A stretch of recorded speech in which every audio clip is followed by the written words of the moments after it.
analysis, and most importantly, contemplation. Very recently, such reflections have stirred an ever-growing and increasingly vital autobiography in process, a work he has divided somewhat tellingly into 3 parts: dumb, dumber, and dumbest. In Peter's words, I think dumbest ends at that point because you can't get more stupid than always trying to live inside other people's heads, doing what they expect you to do. You've got to go your own way. Well, I must have been 35 or 36 by then. I'm a very late developer. I'm a very slow learner. Well, this interview goes on. It's a wonderful interview, and it kind of cruises through Peter's career with poetry and his close reading of poetry and his attention to poetry and to the institution. So he's very much involved in the interview with talking about that. But I'm going to pick it up here. Andrew says, this may not be a fair question, but you talked previously about a shift in sensibility or a shift in knowledge. But this shift in sensibility was fairly evident in more than just poetry. Wasn't it a wider cultural attitude? Peter responds, the more involved I got with that whole poetics, the more anguished I became because I was having to, well, there was a lot of guilt involved because I was turning my back on my whole tradition, my whole training, that is my intellectual tradition, my education, where I really had thoroughly been taught. Part of growing dumb has to do with what I was being taught. What I was being taught was obedience. Don't rock the boat. This is the nature of the world.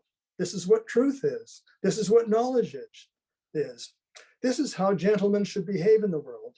This is the place in which certain things happen. And this is the place where certain other things happen. It was that kind of ordered cosmos in that way.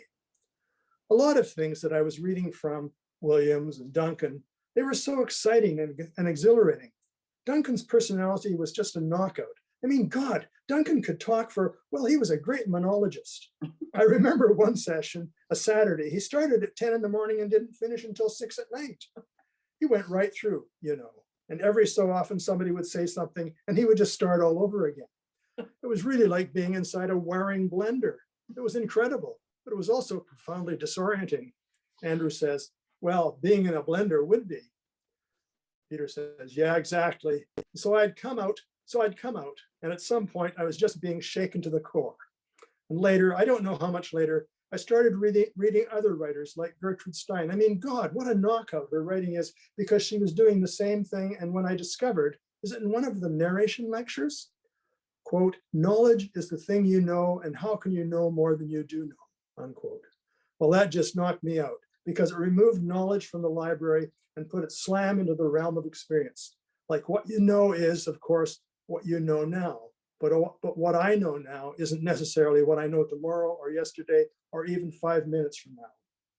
Because what you know is also in some sense what you're conscious of or what you can draw on. One of the things I realized was that it is very, very difficult to get in touch with whatever it is you think of as knowledge or memory, but it's tucked away inside your psyche or your mind or whatever. We all know a great deal more about music than we think we know, so that Stein's comment is very, very complicated and far-reaching in many ways. But the knowledge that the institution kept pushing was really a kind of rote knowledge that you'd have to have instant access to. It's on the level of what I think of now as information. And it's, well, I thought that was totally absurd. So that's just a little clip from Andrew's wonderful interview with Peter nearly 20 years ago. So thank you, Peter, and thank you, Andrew. Thank you, Andrew, yes. Thanks. Thank you. Great time. That really kind of sets things up for us, and kind of leads into the part that I'm actually going to read just for a few minutes before I let all the other luminaries read. I wanted to read a part that shows how the young Peter, who grew up into the Peter we know, when he must have been like 9 or 8 or 10 or something when he was had this experience, which he describes. And it's about watching the gardener do the hedge work in the spring. One of the things about brood this school was that they actually had a working farm on it that was made to help the students connect with farming and with work on to grow things. And it probably also helped feed them, especially in the war years when they were walking around hungry a lot. So in any case, once I turned the corner into Dirty Lane, I almost bumped into old Nunk, nearly tripped, his red bandana around his neck, string around his trousers below the knee, his old tweed cap pulled down, sharp blue eyes closely keen on what he was doing. And he didn't say a word, he didn't look up, he just kept hacking away carefully, laying the hedge on the right. It takes him 3 years to get all the way up one side of Dirty Lane and down the other, Henry Houston told us when I asked in class. Goes at it every winter, mostly when it's coldest. And I realized I already knew that. I'd seen old Fred doing it at the farm at Alchester. Got to do it before bud burst, Nunk said on one of the rare occasions he spoke to me. He never spoke to us kids if he didn't have to. And Henry told us in class that if Nunk started too early, then the birds would have nothing to eat in the winter. All the berries would be gone. I watched him bend into the foot of the hedge and chop with his mattock, cut in an angle down into an upright stem close to the ground. It might be as thick as his wrist, and he'd cut into 2 or 3 of them and bend them over and down and weave them among the other uprights. He didn't even pause or take a swig of his cold tea. He always had that by him, knew exactly what he was doing. I wanted to talk to him, but there was nothing I could say. He was so like old Fred, trimming as he went along to keep the hedge the same height, to keep it the same thickness. He'd cut stakes to fill the gaps and then weave the pleachers, that's what he called them, around and around the stake, dig some muck from the barnyard down into the roots for the hawthorn to take, bend the uprights whichever way the gap called for, and sometimes there'd be huge tangles of brambles and dead wood and ferns and grass and other stuff he'd have to clear out before he could even start. Must have been hard work with all the thorns and him not wearing gloves, just wool mittens. No room to make mistakes, but I delighted to watch him work the hedge, not a movement wasted. Nobody, none of us bothered him then. He was so absorbed, so given over to looking and thinking ahead as he worked without a pause. Cut this piece here, bend it there, weave this one around it, cut the next one longer. He just kept at it and made it look as if any of us could do it, so long as we had the strength. You couldn't though, Tom White said. He was a bit older than me. His dad was a farmer. Just try it. You have to keep thinking about what you're doing or the hedge will die out or run wild. It takes a lot of skill. You can't cut up all the way through the upright. You've got to leave a good strip of bark and wood connected so it can still grow.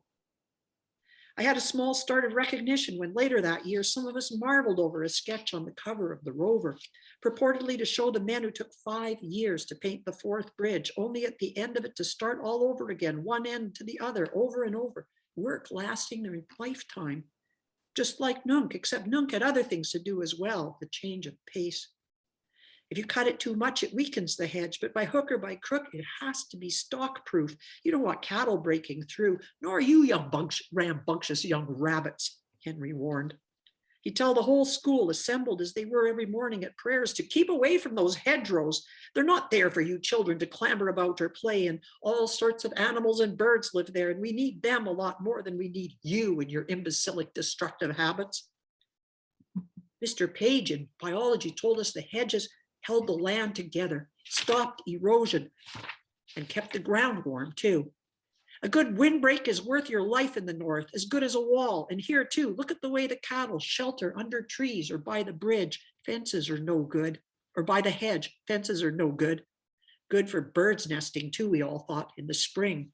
But if Nunk waited till then to lay or even trim the hedges, it'd drive the birds away.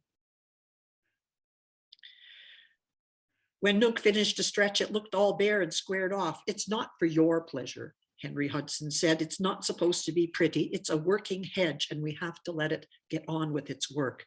What with the cows coming up and down Dirty Lane twice a day for milking, as well as you kids, there's a lot of work for hedges to do, and don't you ever forget it. Very nice. So that's Peter. Didn't just learn from those teachers, he also learned from the gardener and the hedges themselves. So it's wonderful. Thank you, Peter. Now I'm the MC again, and I'm going to, Marjorie Perloff's going to offer us, who's been one of the supporters of this work since the beginning. Hi, Marjorie. Hi, Is going to read us a little bit. Marjorie Perloff, as everyone knows, is a force of nature and of thinking itself. since poetry is both is and isn't nature. She's been linking publics, including poets, to avant-garde and contemporary poetic practices in English and beyond for decades now. And it's safe to say that American and its northern cousin Canadian poetry would not be what it is today without her astute and daring thinking and writing, her listening, her engagement, her encouragement, and her questioning. She's published works on key individual poets such as Yeats, Lowell, O'Hara, and on poetics itself as it changes and is played out amid numerous poets, tracing their interactions, thinking, work, manifestos, and publications to distill key aspects of changes in poetics in our time.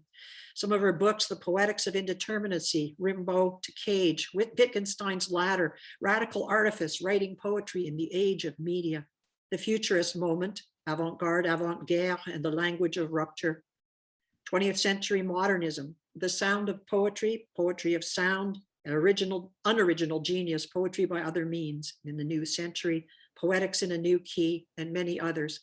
And through her teaching, lectures, and tours, she's made an irrevocable mark on the criticism and thinking of our time. Of course, she's a good friend of Peter's. And she's been, as I said, been reading his memoir from the start. Marjorie, please begin. Thank you. Thank you, Erin. I have one other distinction in this group, and that's that I'm even older than Peter. So, so there I am. Anyway, and I just want to say before I start that, I think it was back in the early 80s, everything I kept reading on Gertrude Stein or on Zhukovsky or Oppen was always written by this brilliant person named Peter Quartermain, whom I didn't know, a Canadian, and I really wanted to meet him. And that was such a great thing, Peter, when I did, because you always had the last word or the first word and last word. And so many of these important poets, especially Gertrude Stein, and especially, of course, the objectivist Duncan, but everything you touched, you always saw it in a wonderful way. And this is a great occasion. Anyway, I'm going to read from the chapter called Mrs. Bailey. And I think I chose too much. So Erin, just cut me off. If we're only reading 4 minutes, I can obviously do less. But the reason I wanted to read from this is school is so different now. Well, of course, Peter went to school in England and in the countryside and during the war, which makes all the difference, although in an odd way, because the war is there as a strange background and never really a presence quite there. So it's very equivocal. And how different it was to go to school in those days, and how they'd put out their hands and get the little ruler slapped on their hands and a few things like that are really amazing to read now, but also just what it meant to what they learned, which Peter then could rebel against. Peter, as he said before, had all that discipline, which gave him a chance to swerve away and do his own thing. Okay. Stuck in prep school, we simply couldn't get away from Mrs. Bailey, the headmaster's wife who ran it. She locked us down with a watchful eye. She almost never smiled and hardly ever laughed. She just knew we were up to mischief. You're not in here to enjoy yourselves. You're here to learn. And as soon as it was time for break, she shooed us all outside. You can't be in here when I'm not. Go and play. We spent a lot of time doing what I'd done in Rushbury and even in Wheaton Aston, lots of drill in times tables, lots of addition and multiplication, lots of pounds, shillings, and pence. And once she'd found a batch of proper handwriting books, lots of practice at copper plate handwriting. The little A's go down. This is how Peter got interested in typography, which he then did with all his wonderful books. Across the page in black lines underneath so you could copy them. Then for the rest of the page. Stay carefully between the lines, draw the loopy Victorian letters, practice again and again in your rough book before doing the neat copybook version. Don't you muddle up the thick strokes and the thin strokes. When you finish one page, go on to the next. And by the end of the book, you're joining the letters into words, real writing.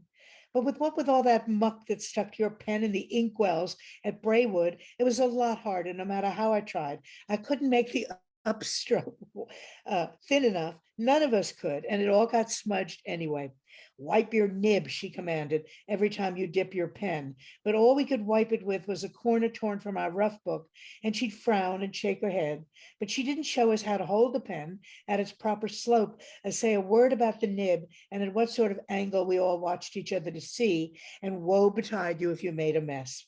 Why can't you be neat and tidy? You must try harder.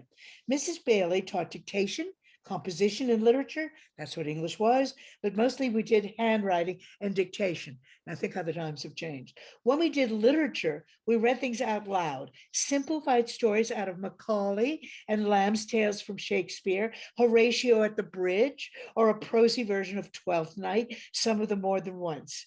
Mrs. Bailey said Malvolio was very funny in his yellow stockings, but she didn't explain. I couldn't understand it at all. Why was it all right for them all to laugh at him like that? He hadn't done anything wrong. It just didn't make sense. All these people being so cruel. Who'd ever want to be laughed at? It wasn't fair. Yet when we read about Mucus Scaevola driving Lars Porsena away from the gates of Rome by sticking his hand in the fire without even a quail, he was so heroic, and I thought of me having my tonsils out, proud that I'd been sick 7 times. I might have read that story in history. Sometimes we got Mr. Pierce instead of Mrs. Bailey, but we certainly weren't taught anything about how the Romans destroyed and obliterated Etruscan language and culture. People talked a lot of the time, even in school, about how the Germans were trying to obliterate us. And like a lot of the songs we had in music, everything, all the stories were about heroes, Hector and Lysander, Drake, Raleigh, and Nelson, poems by Sir Henry Newbold and Alfred Noyes, learned Drake's drum by heart, and Charles Wolfe's 1817 poem, The Burial of John Moore at Corunna. I've never read that again and since, but over 70 years later, I can still remember bits, even though I didn't quite understand what was going on. Not a drum was heard, not a funeral note, as his corpse to the rampart we hurried. Not a soldier discharged his farewell shot, or the grave where our hero was buried. Mrs. Bailey taught us arithmetic too. We learned about columns for tens and units and how to do long division. And we learned about fractions, pounds, shillings, and pence. One night I lay awake in the dormitory for ages, smiling to myself, but puzzled at the name vulgar fractions, and wondered what Marlowe grandmother thought about them. Were they somehow bad, like urchins, and not at all like proper nouns? I didn't dare ask. Mrs. Bailey didn't invite questions. I think that's probably long enough, right, Erin? That's good. That's excellent. Should I stop there? I Thank think- you. Since, yes, so other people can read. Yeah. Thanks very much, Marjorie. That was wonderful. And I love the mention too of that poem about John Moore at Corunna. Isn't that wonderful? I've been at his grave, and I've also I also know the historical opinion of Galicians about John Moore was that he took off and left them in the lurch, in the face of Napoleon. In any case, we won't get into Napoleon right now. We'll go on and introduce our very own Colin Browne. And if I look at my piece of paper here, Colin is a poet, an art historian, a social historian, and a filmmaker who has worked writing catalog texts, curating exhibitions, making films, teaching people to love films, exhibitions, and art, working a lot on the colonial interface between the colonial encounters with Indigenous West Coast BC art of late, and different aspects of that kind of trail and track of things in really interesting ways. His most recent poetry, Here, came out from Talon Books in 2020. It's an amazing book. He's written, I've got things, other essays, his long essay, Entering Time, The Fungus Man Platters of Charles Edenshaw from 2016, explores argillite platters made by Haida artist Da Gigang, Charles Edenshaw, between 1885 and 1895. And so you can see from that he's very much, again, working at that interface. In 2018, Browne and composer Alfredo Santa Ana created Music for a Night in May, 3 works for string quartet, soprano, and spoken voice that played at the Culch. And he was guest curator in 2016 for a vague exhibition called I Had an Interesting French Artist to See Me This Summer, Emily Carr and Wolfgang Paulin in British Columbia. He's a great friend of Peter's and of all of us here. And I just have to add too that one of my favorite memories of Colin is of a talk or presentation that he gave at the conference that honored Fred Waugh's retirement in 2003, in which he spoke most convincingly of a visit in bad weather or almost visit in bad weather of Roland Barthes to the East Kootenays. And which left everyone in the audience totally gobsmacked and riveted, although some, such as your MC, were slightly suspicious that he was inventing. And so I'll just want to give you Colin Browne and see what he will invent now. Colin, unmute yourself. There we go. Thank you, Erin. And thank you, Meredith, for arranging this. And thank you to Massey Books. And thanks, Erin, for all your work on this as well. You know, I've been thinking in Peter's reading has been associated with his birthday. He says that the first book he bought was with birthday money. First book of poetry, which was the Poetical Works of John Keats. I don't know how old you were, Peter, when you bought that with your birthday money. And that your 11th birthday gift from Mom and Dad was Hunting of the Snark.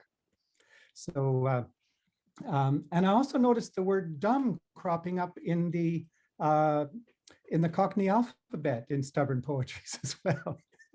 But we shouldn't go into that at the moment. I'd like to read from this marvelous book, the section about conkers, some of the conker section, because of course, as boys, we played conkers like crazy as well. And I went to a private school in Canada for a couple of years as a day boy. So a lot of what Peter says to me resonates in this. And I should also say, Peter, happy birthday, and say publicly that Peter has saved me more than once. And I appreciate that, Peter, and thank you. I want to acknowledge that.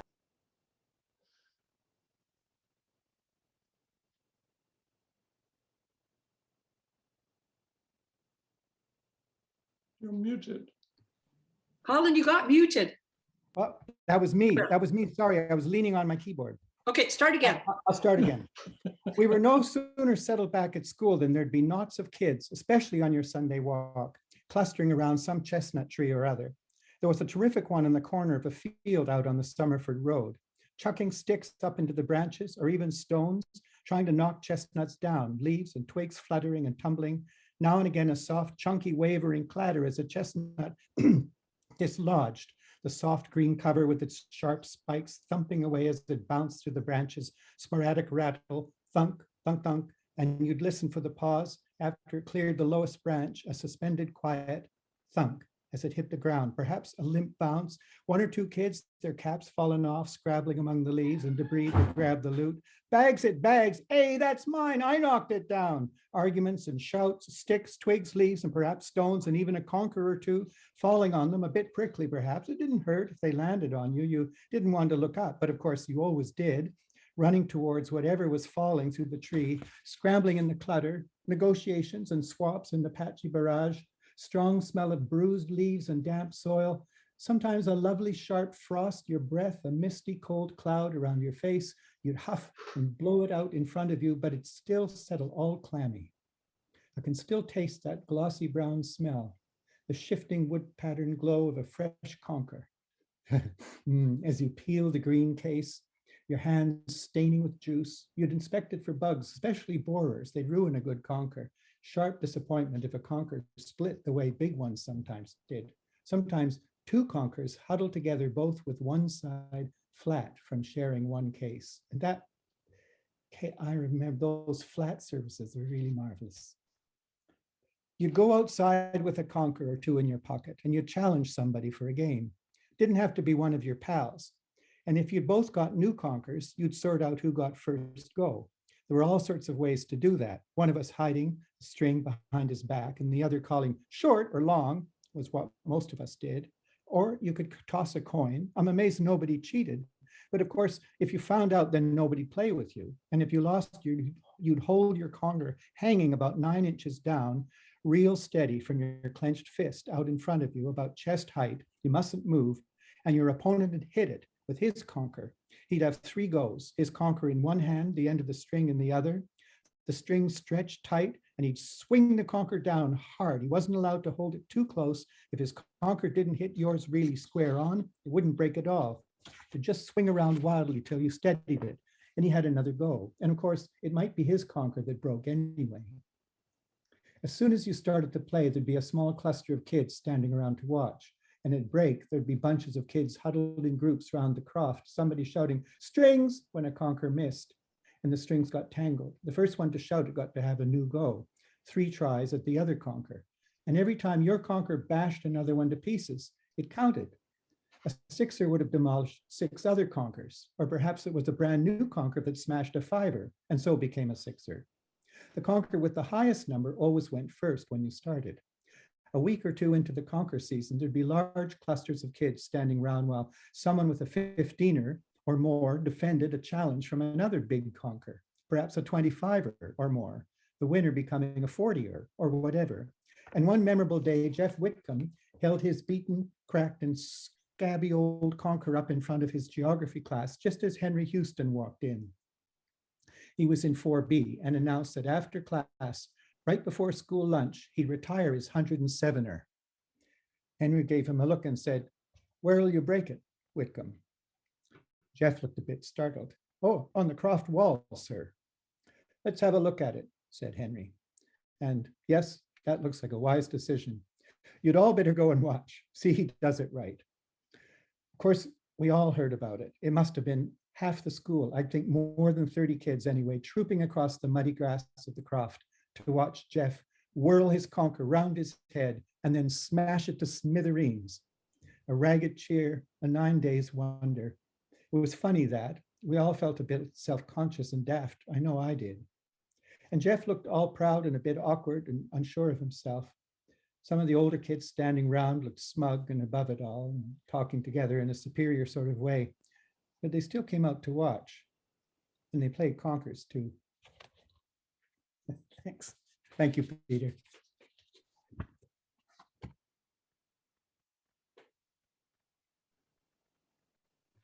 Thanks, Colin. That was great. That was great. My dad always used to talk about conkers, but growing up in Calgary, we didn't have horse chestnut trees. So I had no idea what he was talking about. It was just some kind of marbles that they hung on strings and swung at each other. And it's, you know, the game sounded plausible. Anyways, now I understand conkers a lot better. And that's a wonderful section as well, even just the games that kids invent that are quite apart from what goes on in school. And our final friend reader is going to be Rachel Blau Duplessis, who, as everyone knows, has given us groundbreaking work in both poetry and poetics, with fierce contributions to the theory and pragmatics of gender, to the life serial poem, and to cultural poetics. In short, as I say, feminism. Anyways, she's one of the foremost critics of her generation, and her works include Purple Passages, Pound Elliott, Zukofsky, Olson, Creeley, and the Ends of Patriarchal Poetry. She's one of the critics who, when I was a young person, made me read the patriarchal poets with a little bit of a more serious and in-depth view instead of just rejecting them. Blue Studios, Poetry and Its Cultural Work, Genders, Races, and Religious Cultures in Modern American Poetry. The Pink Guitar, so important. Writing as Feminist Practice, first from 1990 and still in print. HD, The Career of That Struggle, Writing Beyond the Ending. She edited the selected letters of George Open, and with Susan Stanford Friedman, Signets, Reading HD, and with Peter Quartermain, she complotted. Where is that? The Objectivist Nexus, Essays in Cultural Politics in 1999. And with Anne Snitov, the Feminist Memoir Project, Voices from Women's Liberation. As she was founding editor of Palgrave Macmillan's series in modern and contemporary poetry and poetics, and she brought people from Europe, the UK, from the North America, and from South America as well, in the person of Andre Sahens.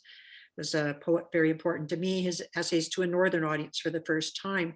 Above all, her multi-volume life serial poem drafts, which was published from 86 to 2012, is a major work in 20th, 21st century poetry. It's an open text, a radical and ongoing investigation into what it is to be an ethical being in America and in the world. She retired from Temple University in 2011. She's got boxes of honors. Her work's been translated into, she has a book translated into French and Italian. And she has poems and essays also in Serbian, Greek, Portuguese, Spanish. Her pink guitar, I just want to say on a personal level, was an eye-opener and a wonder and a big support for me reading it as a young writer. I first heard Rachel read in Montreal at L'Essentiel Feminist Bookstore on March 14th, 1988. Rachel's latest book is Late Work from Black Square that came out last year. And to turn things over to Rachel now. Thank you. Okay, my God, I'm still brooding on the fact that I have to say brood instead of brewood, which any normal, right?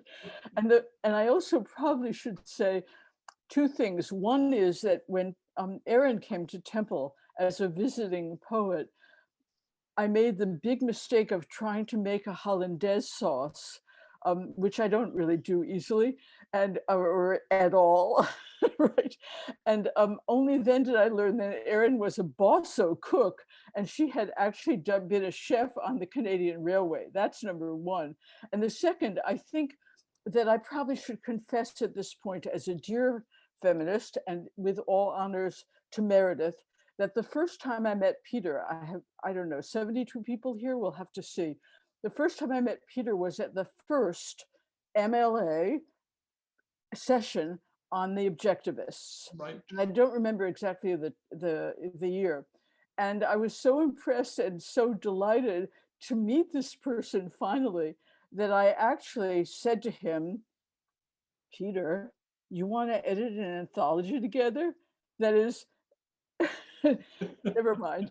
I think I'll just go on and not do any more amusing imitations of what I'd call literary seduction. It took us a while, but we had a great time.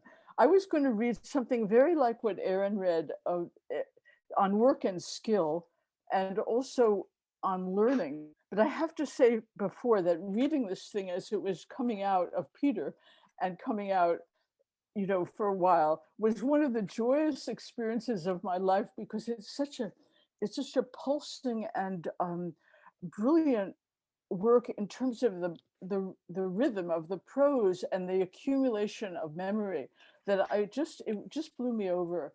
And it could have gone on forever as far as I was concerned, except I guess he couldn't get any dumber in his words.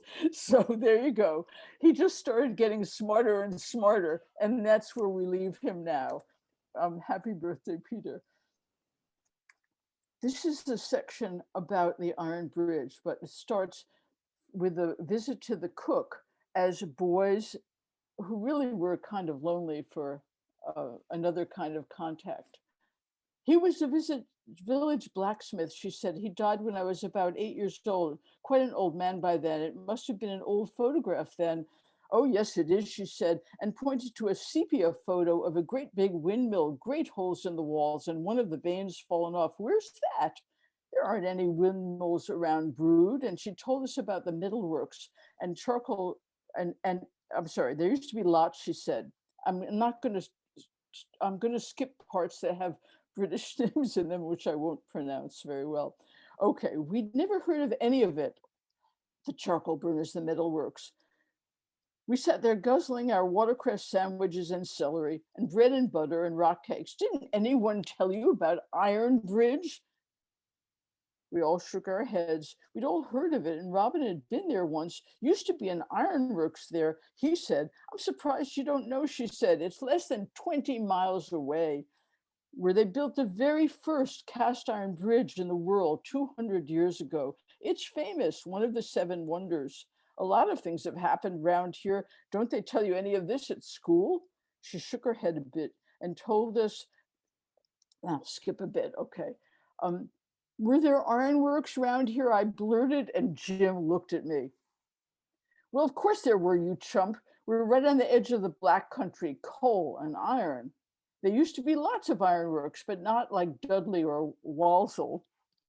Mrs. Hatfield said, and that's what keeps us all going, isn't it? Not kings and queens. She looked away. I really learned a lot, I said, as we three walked back to school. She knows so much about this place, who's done what and where, not what we get in history. Okay, I'm skipping again. We never said a word about our visit to Cook's, but something got about anyway. And later that week, Buddha, a teacher who is nicknamed Buddha, said in class, yes, you know nothing about local history, and you should. The best place to start would be of course, the history of the school. It's been here a long time, 400 years just about. And the next day he told us about famous people who'd been at the school. We'd never heard of any of them, and so on. Okay, I'm going to skip a bit more. Okay.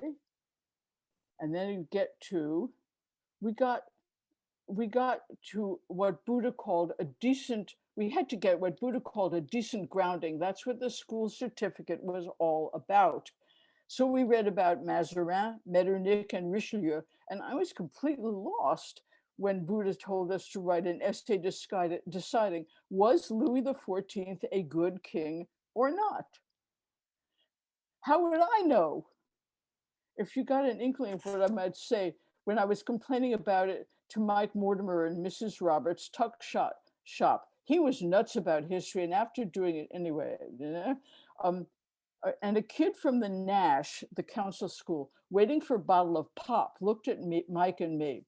If you're asking me, he laughed, and yeah, I know you're not. What do we have kings for? What good are they? And that was just slightly excerpted because it does get very rich, is my contribution, and it's quite telling, because Peter did get smarter and smarter, and in many ways maybe not nicer and nicer, but certainly quite nice. And I wish him happy birthday, and Meredith and him all the best. With a big kiss. Thanks, Rachel. Thanks very much. You've just experienced several wonderful readings from supporters and friends of this book since the beginning. And now I have the pleasure of introducing you to the man and the boy themselves. And I just have to say that the curiosity, the seriousness, the determination, and the generosity of the boy that we meet in the 500 pages, each one of them a marvel, and there aren't enough, of growing dumb, is absolutely coincidence with the boy we know today, the 87-year-old boy, Peter Quartermain. His laughter, his knowledge, his generosity, and way of listening, because Peter listens not just with his ears. Now he's leaving. There's his back. He's listening with his back, but with his eyes and his neck and shoulders. If you're ever in a room with Peter and he's listening with his whole being and presence and body. Anyways, he's made poetry and thinking possible and enjoyable for so many people, myself included. He gives us a history of endeavor and interrelation in contemporary poetry every time he speaks, and a history and a presence that is current, that's radical and daring, that crosses the Atlantic and crosses the Canada-US frontier. This is not a provincial man. He taught modernist poetry and poetics at UBC in Vancouver for over 30 years, retiring in 1999. That's where I didn't meet him because I didn't go to school. However, despite that, he still reached me. His words still reach me. He's had a major impact on poetic scholarship in English, bringing together late 20th century English language avant-garde poetry from both sides of the Atlantic. He's given us works such as, where I first discovered him, Basil Bunting, Poet of the North, disjunctive poetics from Gertrude Stein and Louis Zukowski to Susan Howe. Peter Quartermain just has to mention a name, and I would just, in a book, I would run out and get it out of the library. And Stubborn Poetries, Poetic Facticity and the Avant-Garde, and from 2013. Peter is an expert on stubbornness. He edited with Richard Cadell, a wonderful British poet who is not with us any longer, but well remembered, other British and Irish poetry since 1970. That was at the cusp of the century, 1999, and with Rachel Blau Duplessis, The Objectivist Nexus, as we know, Essays in Cultural Politics. More recently, instead of sitting on his laurels as a prof emeritus, he's been a publisher, a letterpress printer, a book designer, and he's plunged for a long time into the immense and meticulous work required to edit the two landmark huge volumes of the collected works of Robert Duncan, no less than Robert Duncan, both the collected early poems and plays and the collected later poems and plays. Select sections of his own memoir, Growing Dumb, has been appeared over the years in such magazines as Golden Handcuffs Review and the Capilano Review, and we've been following it for a long time. So it's an amazement and a pleasure to be able now to read the whole book, and today to have the privilege of having Peter Quartermain, the boy and man, now talk and read to us. Peter. Well, I'll put my glasses on so that I can hear you. I have to thank, among other people, and all of you, of course, and Erin and Meredith and my life. But I need, particularly, I suppose, not suppose, I just know, I must thank Lou Rowan, who supported this book through God knows how many iterations and extracts and so on in his magazine, Golden Handcuffs Review. And thank you, Lou, very much for doing that. And I wish I could have done more for you. However, I am now going to read a short piece from my early days at Brood School, and it was on writing letters. At Sunday letter writing, we were supposed to read an improving book after we'd written our letters. Some kids put homemade wrappers carefully folded with a plausible title drawn on the front to hide their book of adventure stories or whatever. It's to protect it, sir. But on my first Sunday, I didn't have a book. I hadn't known to bring something to read, and I sat there looking out the window. I tried counting all the pop marks and scabs on the rotten blackboard stuck on the wall, and I kept losing my place. There were so many. So I stuck my hand over one eye and put the other out in front of me, so I could only see one bit of the board at a time. And a cross-sounding voice said, "Quartermain, what do you think you're doing?" Everybody turned around and looked at me, and a bigger boy said, "He doesn't have anything to read." The prefect said, "There's a copy of Pilgrim's Progress over here. You can give him that." And somebody sniggered. How was I supposed to know? And I got a bit hot under the collar, my tie too tight, my face too big for my head, a tingle at the edge of my eye. Nobody was writing any letters anymore. They shuffled and twisted round in their seats to look at me. The prefect looked annoyed, his hand held back as he looked down at me, down his nose, and said, "Settle down, all of you." "Yes, Jones?" And Jones, a lot older than me, he must have been about 14, got permission and came over and whispered, "Here, try this. It's a bit difficult to work, a bit slow, but it's a terrific story. It's really exciting. It's smashing once you get into it." I looked at him, and I looked at the book with its creased red covers and hundreds of pages with small print on very thin paper, and said, "Thank you." My lower lip sticking out a bit, hesitant and a bit grumpy. And I opened it up. The title page said, "Oliver Twist" by Charles Dickens. Somebody dipped a pen into his inkwell, and a pen scratched on paper. Somebody sighed, and the prefect stretched out his legs. His chair creaked. The cloth of his trousers stirred one leg against the other. Somebody turned the page in a book. A shoe scraped on the floor. The room was full of little noises, small coughs and throat clearings. I could hear my own breath, and I swallowed. Whenever I have a drink, Mum says I always sound like a horse. You must drink quietly. But no matter how hard I try, that first swallow always makes a great big gulp. It still does. I wonder what she's doing. Where's Dad? I watched the shadow creep along the wall. How long will it be till church? I scratched my leg, and Andrew looked across at me from his desk, pointed at his Biggles book, and grinned. I wondered if he lent it to me. I turned the page. Here I was at page four, and I hadn't taken in a word. What did it mean, finding in the lowest depths a deeper still? Some sort of sense glimmered there, but I couldn't work it out. Not really. What was an experimental philosopher anyway? I struggled on. Not many of the sentences meant very much, but there were some lovely words in there, nice big ones like engendered and stipendiary, whatever they meant, and funny ones like leathern and workus and fondlings. I had this faint idea what a workhouse was. I thought there was one at the bottom of Dean Street, but somebody said, no, that's an almshouse. And then there'd been an argument about the difference, but that had been at lunchtime a day or two before. Grandfather at Marlow had once said terrible things about people in the workhouse, and grandmother had looked stern, so I knew it was a horrible place.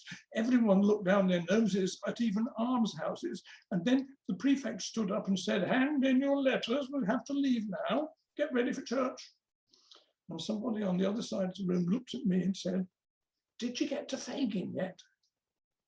I looked puzzled, and somebody else said, isn't it terrible when you can't have any more?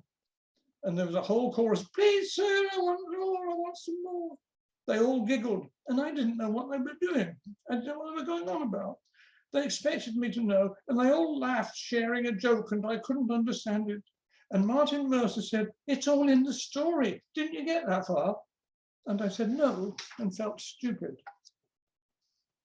He's too young for that, the prefect said, as though I wasn't there. You should have done what I told you and given him Pilgrim's Progress. And we all trooped off to church in a crocodile, my hands in my pockets, my shoulders hunched up, hot and bothered. Stop slouching and get your hands out of your pockets, the prefect said. You're not a village boy. About a year later, sometime in 1942, we were all of us writing our Sunday letters, and Tom Hanson, about a year older than me, he was tough and wiry. He'd lost some teeth in a soccer game or a fight, I don't know which.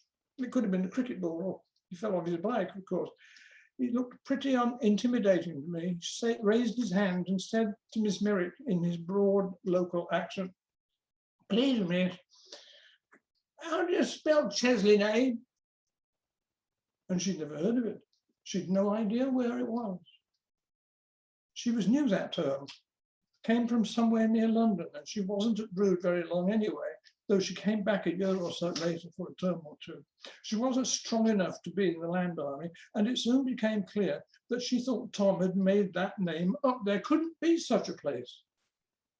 Is it one word or two? She asked, and Tom had no idea. But don't you live there? She added, and he asked, and he said, yes, miss, of course he lived there. And somebody else stuck his hand up and said, it's somewhere near Cannock, miss. And she gave in. I don't think she was too sure about Cannock either, and asked us all, does anyone know how to spell it? And somebody said, it's Cheslyn,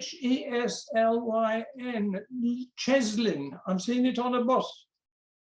And we all started guessing. She wrote it on the board. Some thought the second word was simply the letter A, and that there'd be a Cheslin B somewhere close by. Not that any of us ever heard of that.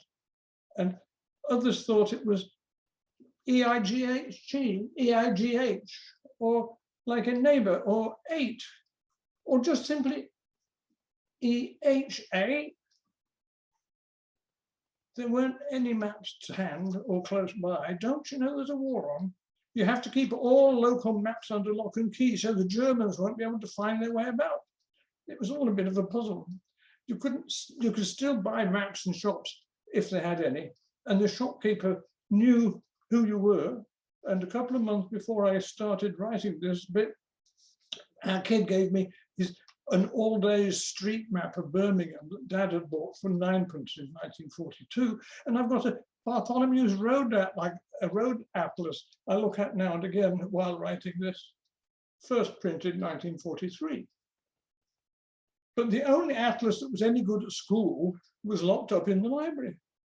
An ordinary school atlas like we had in our desks didn't have any detail in it. And the speculative conversation went on and on. Nobody knew anything, but we were all getting a wonderful break from the silent hour of letter writing. They were enjoying themselves. They were laughing as they made their funny guesses. But I really couldn't believe that a teacher didn't know. That was a bit of a shock.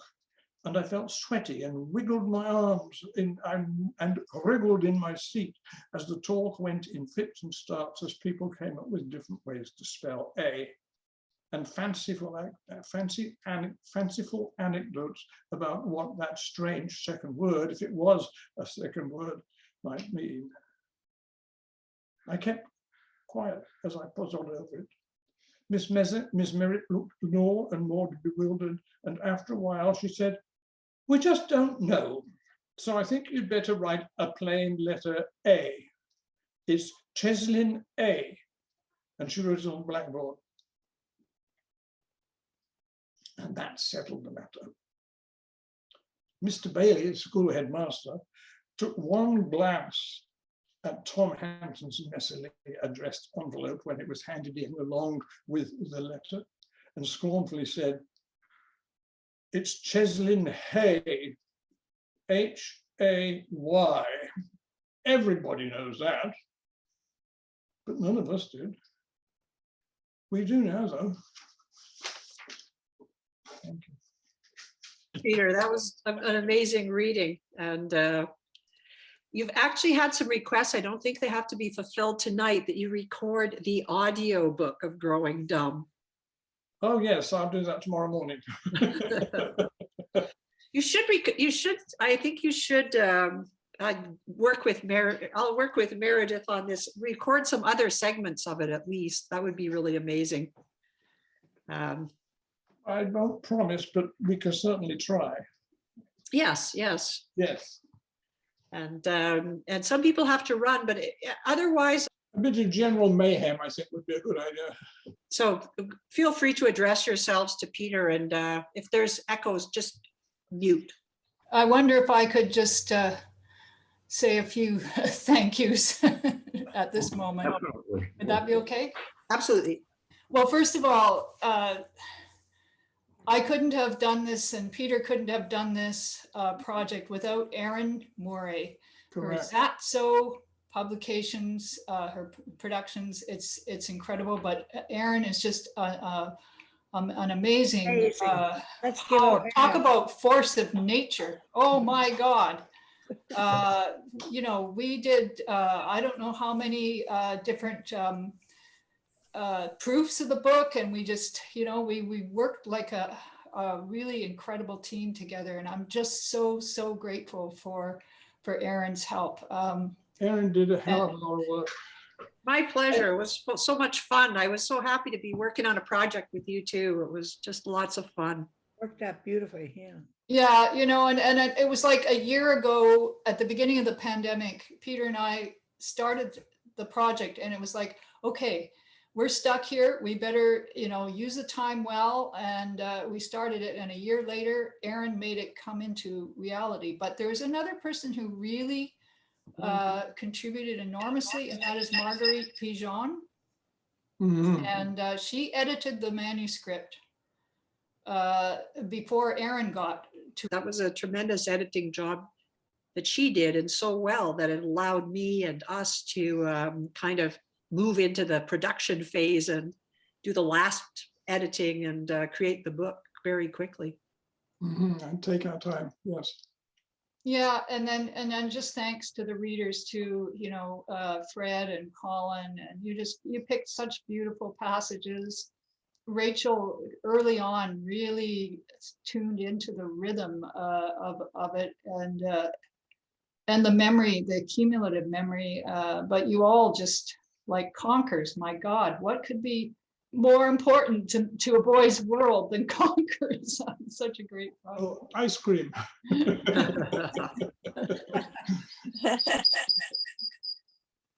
Peter, I have big chestnut trees outside my house if you want to come and collect in the fall. No, I'd like you to do that and string them for me. I can bring a truckload. No, I must say, I want to say it now because otherwise it might not get said, that this has been a quite extraordinary event for me. And I'm really deeply grateful to all of you for actually coming in the first place, and second, for sitting patiently through my efforts. And it's been great. It's been just absolutely terrific. So I'm going to have another 87th birthday next week and see what I can do. But I'm not sure that I ought to invite you because I won't have written anything new. You could still read lots of parts from the one you did write. That's true. That's true. Yeah, there are 500 many- pages is substantial. And that's why, I mean, that's I just posted the Massey book links again, who are offering the book for $30. And if you go to their website, they have all kinds of information about either picking up the book or in Vancouver, or they also ship. Yeah, well, thank you all so much. This is such, we're so happy to be a part of this event and to carry such important work. And it really, yeah, to see so many faces, familiar and new, and to celebrate in this lovely light. Yeah, it was just so great. So thank you all for, yeah, again, Peter, for sharing your work with us, for Erín and Meredith, for your work in bringing the book to the community in this way. And thanks everybody for making the time to be here. We'd be happy to see you in person, but of course, we encourage you to stay home as well, and we can get books to you in any way that works best for you. We can ship far and wide and take orders by phone, online, or email. So feel free to be in touch. And congratulations and happy birthday, Peter. Thank you. Yes. Yes. Thanks, Emily. Thank you. Thanks. It's an honor, really. I'm going to interrupt Erín to just say one thing. This, not to sound like a blurbista, but this book is compulsively readable. It really is readable, and it is like a tidal wave of memory, where you get such a feeling for the atmosphere and the context and the other people around, as well as for the struggles. So, you know, we both of us in our family, since I happen to have be on my husband's computer because I managed to screw up mine doing something that I won't mention with Zoom. I have to say that Bob loves this book too, if that's a historian. And we both read it every time Peter would send us another couple of pages, meaning another 50 or 100. We really got into this book, and it should be bought and enjoyed. I totally agree with Massey Books. Yeah, let me also get in there a minute and say, am I, oops, let me erase that. That the oral rhythms are so great. When you read it out loud, you appreciate the way he imitates the speech rhythms. Yeah. I was also going to read the slightly later part about the music teacher, and that part is just hilarious, how music was taught. Yeah. How music was taught is a kind of horrible exercise in copying down these things, and you capture so beautifully this, how he spoke and the songs that were sung, and brings back many memories, how different education was and how it was taken for granted that all that Victorian literature and post-Victorian that was devoured. It's fascinating. Yes, thank I you. just wanted to wish you a happy birthday, Peter, but also to speak about this Zoom event. I really don't like Zoom, And but this particular gathering of people is extraordinary for me. But one thing I know enormous numbers of you, some just less, but some extremely well. And to have this particular group of people together, to honor you, Peter. Charles. And I also say hello to George, who I hadn't seen in a while, but just so many people I really know, from when I first started to write in the 70s, and who have been, made up my world in a fundamental way. And, Peter's work in every way, and Meredith, as supportive of, poetry and the kind of just difficulty of going on in this world, and the warmth, and not just Peter, but all the people that are constellating around you today in this mosaic is a very powerful tribute to you. And I just thank you, Peter, for doing all that you have done for me and for all of us here. And also, what great company, how happy I am to be in this very specific company with so many people that have just meant the world to me. So I'm deep moved. Happy birthday from Brooklyn. I want to just step in right after Charles, because it's really important. And one of the first memories, in fact, the first memory I have of hearing Charles Bernstein read in Vancouver was thanks to Peter. He said, you should really go see this poet. And it was, as a young graduate student, I didn't know what he was talking about, but boy, did he nail it right. And so it's fantastic to see this. So I do want to wish you all, I totally signal what Charles said. It's amazing to see this group of people. And, I'm not thankful for many things, but, it's great to get Brooklyn, Jersey City, where we are, Vancouver together, and it's what a network here. This is Philadelphia. So fantastic. And the other thing too is I'm excited to see the new version. We still have, Charlotte just went and got it. We still have the 2000 edition. So this is the 21-year-old version. I'm going to put this up on, probably the manuscript is going to go for something. So I just want to know, here it is. Well, that's a collector's item. Oh my God, it is. Oh, please don't collect it. You're done for, Peter. It's collected already. Totally collectible. Hey. It's Jordan over here, the Hollywood Squares affair we've got going on.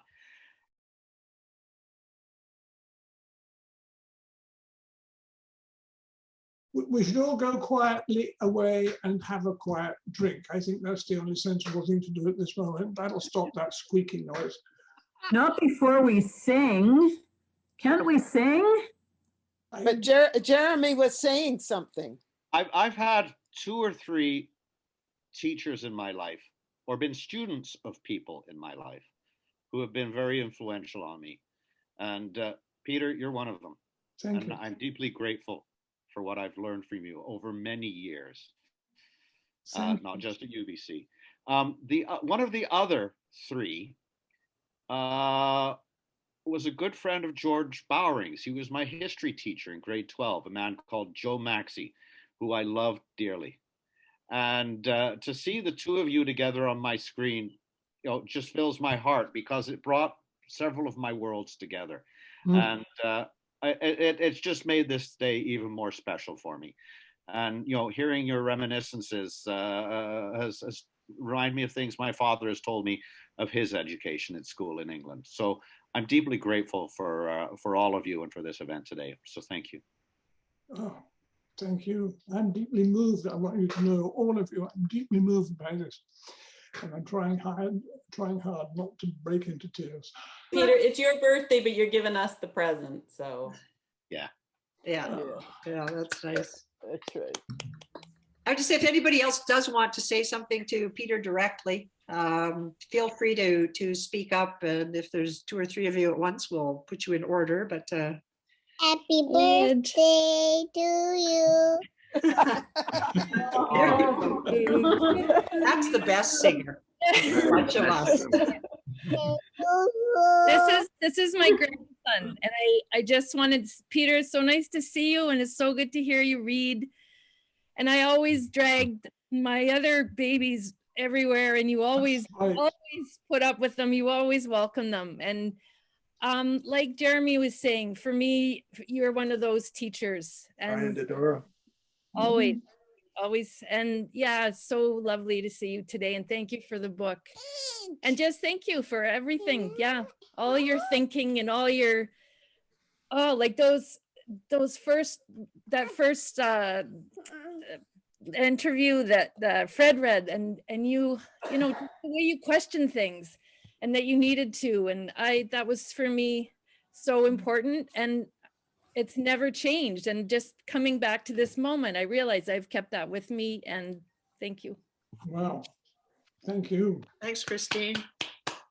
Okay, this is one of the few books I've read where I come across a word I have never, ever seen or heard before, and that was awns. And so I looked it up, and it was like essentially spear grass, essentially, was what we knew it as kids. And then I kept thinking to myself, well, why would he be wandering around with his socks full of awns? But we have trousers. And I realized, of course, you're all in short pants all the time. Is that right? Yeah. And so, and then the other word was Swedes, a field of Swedes. I thought, like, what are you talking about? Like, what? Awns and Swedes? Only Peter could do that. I love you so much. I love that you put this book out finally. You know, happy birthday, big, massive hugs, the whole issue. And I will onwards and onwards. Take care, my dear.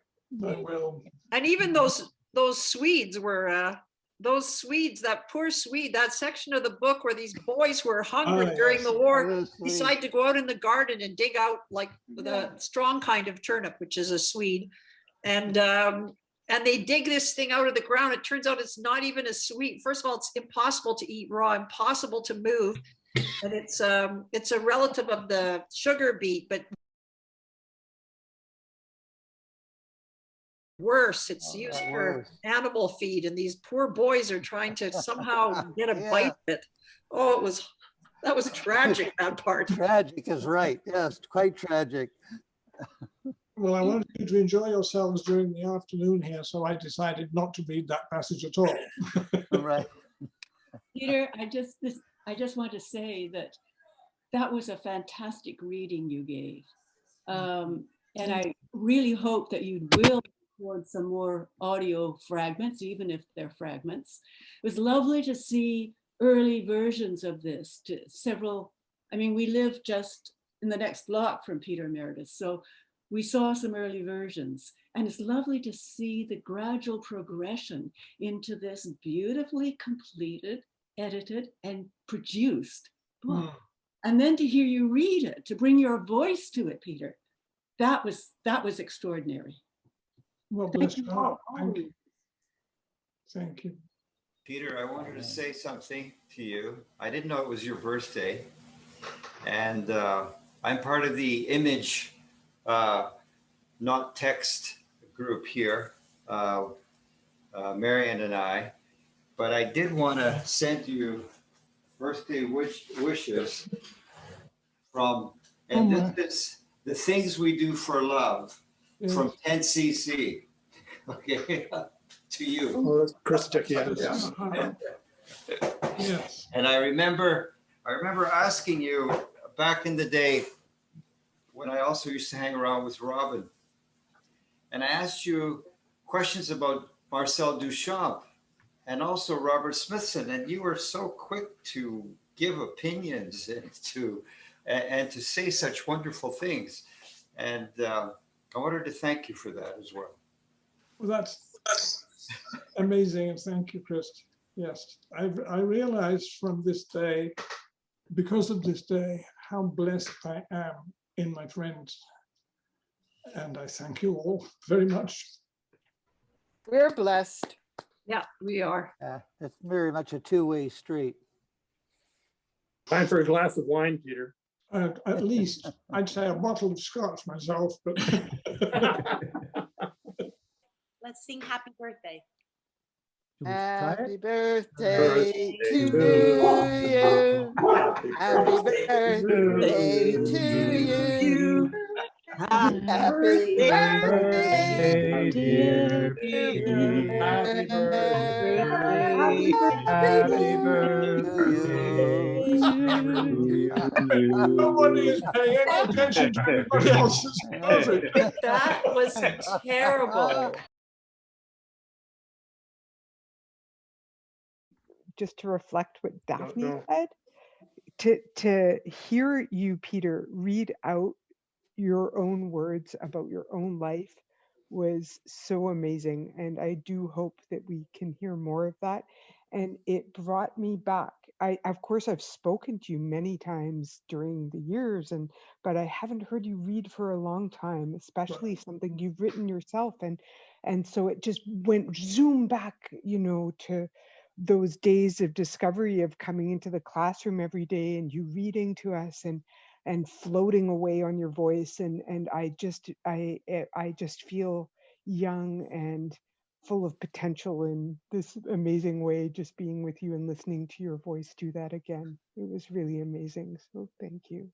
Shelley, I haven't seen you since you moved to Switzerland. God knows how many years ago that was now, but yes, it would be good to see you again. I'm about to drive Peter's birthday cake over, so yeah, hold on the wine for a bit. Drive over his birthday make cake? me a cup of tea, Peter. Anyway, I'm one of Peter's many students from very far back, and Peter, I can say no more than that. Peter changed my life. Thank you, Peter. I hope it improved it. See you soon. Yeah. In England, like we have a thing called surf and turf that some people eat in restaurants. And I'm wondering whether in England it's called Finns and Swedes. I'll have to go back there to find out.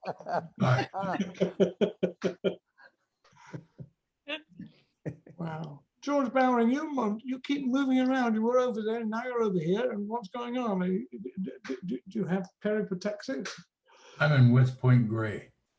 Oh, yes, of course. Yes. My final words, I hope, are not actually at my age, my final words, but just for today, thank you, all of you. I mean, this has been the most extraordinary event in my life, I think. And I'm deeply moved by it. And I'm waiting to see what next week will offer. This is the most memorable birthday I think I have ever had and certainly ever dreamed of. And I do thank you all so much. Well, thank you, Peter. Thank you, everybody, for being with us, for answering Meredith's call. And please do get the book from Massey Books, especially.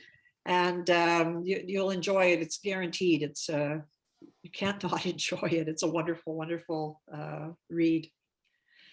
And thank you. Oh, and thanks, Peter. Lots of love. We'll talk to you very soon.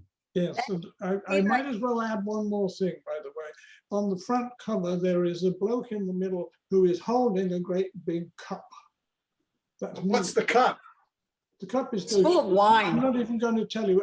If only. It was the trophy for the most prestigious house in the school. You'll have to read the whole book to find out more about that.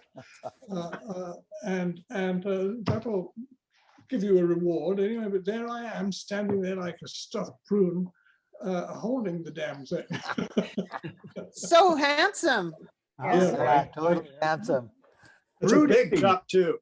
He said, I a just brooding portrait.